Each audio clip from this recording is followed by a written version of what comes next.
Hello दोस्तों, तो स्वागत है आपका मेरी channel English just a language पर। तो आज हम बहुत ही बेसिक से सीखेंगे इंग्लिश।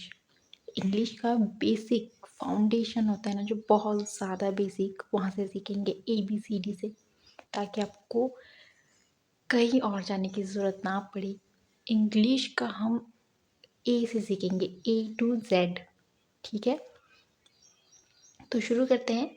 तो सबसे पहले आता है हमारा pronunciation of alphabets.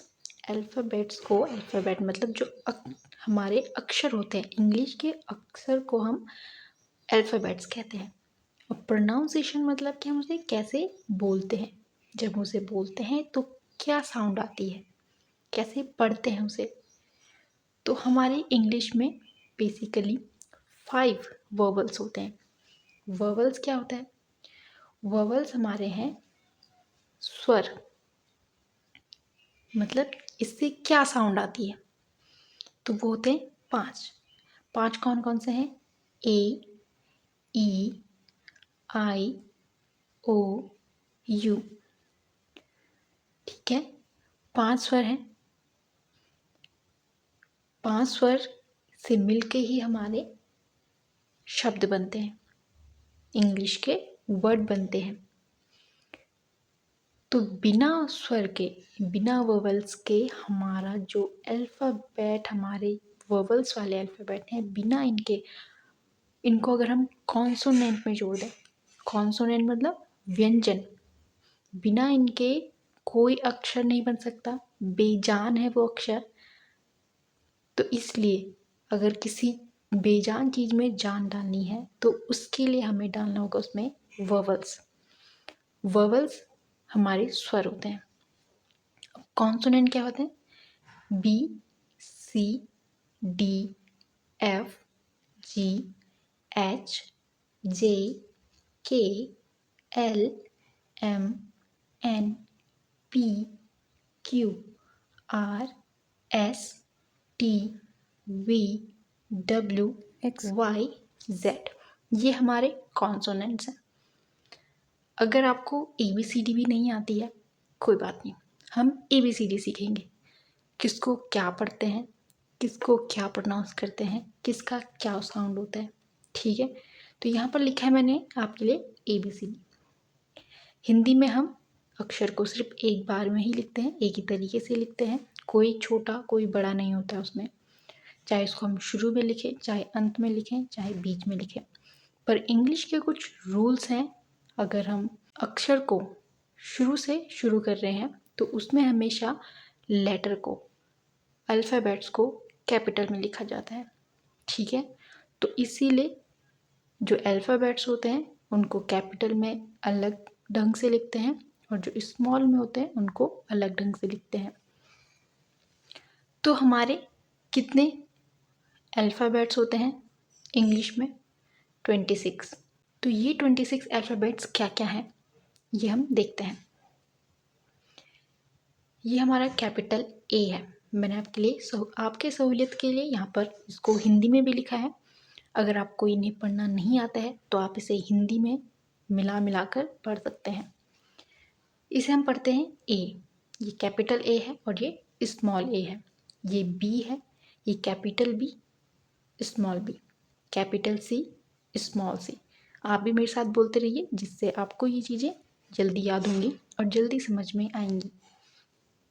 D, capital D, small d, capital E, small e, capital F, small f, capital G, small g, capital H, small h, capital I, small i, capital J, small j, capital K, small k, capital L, small l, capital M, small m, capital N, small n, capital O, small o, capital P, small p, capital Q, small q, capital R, small r, capital S, small s, capital T, small t, capital U, small u, capital V, small v, capital W, small w, capital X, small x, capital Y, small y, capital Z, small Z.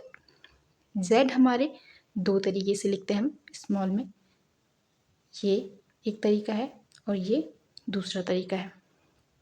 ठीक है, यहाँ पर आपको कुछ लिखे हुए शब्द दिख होंगे। दरअसल ये मैंने पहले रिकॉर्डिंग कर ली थी पर उसमें साउंड की प्रॉब्लम हो गई थी, तो मुझे दोबारा रिकॉर्डिंग करनी पड़ रही है, तो इसलिए ये पहले के शब्द हैं जो मैंने लिखे हैं। जो हमारे वोवल्स होते हैं इंग्लिश में बेसिकली 5 होते हैं, पर अगर हम और डीपली पढ़ें, अगर हम और डीपली इंग्लिश को जानना चाहें तो हमारे पास 2 वोवल्स और होते हैं।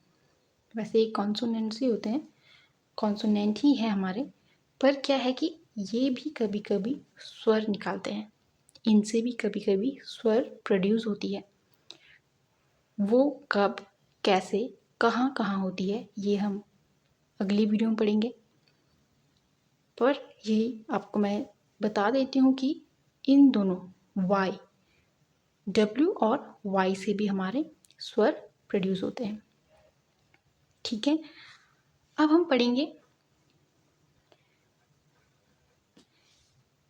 हिंदी के स्वर। ये तो हमने इंग्लिश के पढ़े कि इंग्लिश में हम किसे क्या पढ़ते हैं, पर अगर हमें इंग्लिश को और अच्छे से जानना है तो इसके लिए हमें हिंदी भी पता होनी चाहिए। और हिंदी में हम किस अक्षर को क्या लिखते हैं, अगर हम उसे इंग्लिश के अल्फ़ाबेट्स यूज़ करके लिखें तो हम उसे कैसे लिखते हैं, इसी की हेल्प से हम जानेंगे कि कैसे हमारे प्रोनाउंसिएशन में ये हेल्पफुल होते हैं, कैसे हम इनकी यूजेस से प्रोनाउंस करते हैं, कहाँ कहाँ पर हमें क्या, किस अक्षर को क्या पढ़ना है। तो सबसे पहले हम स्वर पढ़ेंगे।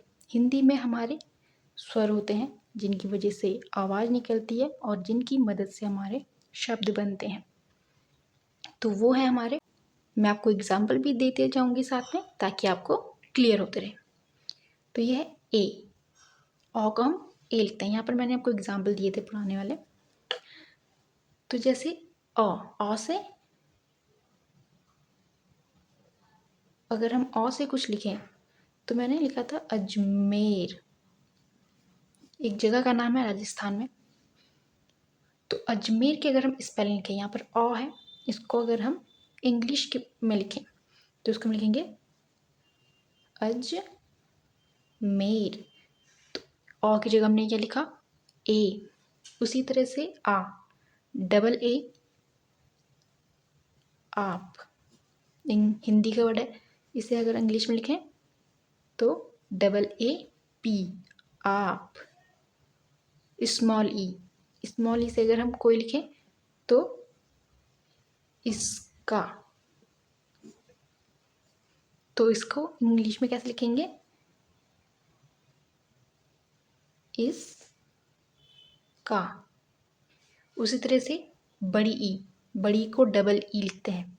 ठीक है, जैसे नाम है प्रीति, तो यहाँ पर क्या है, बड़ी ई है, पॉ पे, टॉ पे छोटी ई, तो बड़ी को क्या लिखते हैं डबल ई, और छोटी ई को क्या लिखते हैं आई, प्रीति। छोटी ऊ का अगर हम लिखेंगे तो उसका, इंग्लिश में लिखते हैं इसको उसका। बड़ी ऊन। ठीक है, ए को लिखते हैं सिंगल ई, एक लिखते हैं ना, तो इसको इंग्लिश में लिखते हैं एक। आई को हम लिखेंगे ऐसा, तो ऐसे को लिखेंगे तो ऐसा। ओ से ओम, तो ओम का ओम। आओ को लिखेंगे और, लिखते हैं तो और का हम क्या लिखेंगे और। अंग, उसी तरह से अहो है हमारा, तो इसी को भी हम ऐसे यूज़ करेंगे। अहो को लिखेंगे हम AI, अहो। ठीक है, तो आपको इसको एक बार और रिवाइज़ करना है। अगर समझ नहीं आया तो वीडियो को दोबारा देखिए और इसे याद कीजिए। अ को हम ए लिखते हैं, आ को डबल ए, छोटी ई को आई, बड़ी ई को डबल ई, ऊ को यू, बड़े ऊ को डबल ओ। ये चीज़ याद रखिएगा कि जब हम दो सेम अल्फ़ाबेट्स को एक साथ लिखते हैं तो उसको हम डबल पढ़ते हैं। डबल मतलब दो। A double A, I double E, U double O. A को ई लिखते हैं, आई को ए आई, ओ को ओ, आव को ए यू, अंग को ए एन, अह को ए आई। अगले वीडियो में हम पढ़ेंगे व्यंजन वर्ड कि व्यंजन वर्ड को हम इंग्लिश की मदद से, इंग्लिश अल्फ़ाबेट की मदद से कैसे लिखते हैं। ये बहुत ज़रूरी है। ये आपकी रीडिंग इम्प्रूव करती है। ये आपको बताता है कि हमने इंग्लिश के वर्ड को किस तरह से प्रोनाउंस करना है। अगर आप रीडिंग करना चाहते हैं तो आपका ये बेसिक बहुत क्लियर होना चाहिए। जो मैं आपको करवा रही हूँ, आपको बस देखना है और सीखना है। अगली वीडियो में हम व्यंजन वर्ड करेंगे। इस वीडियो में कराऊंगी तो ये बहुत लंबी वीडियो जाएगी और आप भी बोर हो जाएंगे और पढ़ने का मज़ा नहीं रहेगा। तो इसलिए हम तब तक आप इसको रिवाइज़ कीजिए, इसको पढ़िए, इसको समझिए। कुछ भी डाउट है कमेंट सेक्शन में कमेंट कीजिए और मुझसे पूछिए। मैं आपके कमेंट्स का, मैं आपके सवालों का जवाब देने की कोशिश करूँगी। अब मुलाकात होगी आपसे नेक्स्ट वीडियो में। तब तक के लिए आप खुश रहिए और अपना ख्याल रखें। अभी तक अगर आपने चैनल को सब्सक्राइब नहीं किया है तो उसे सब्सक्राइब कीजिए,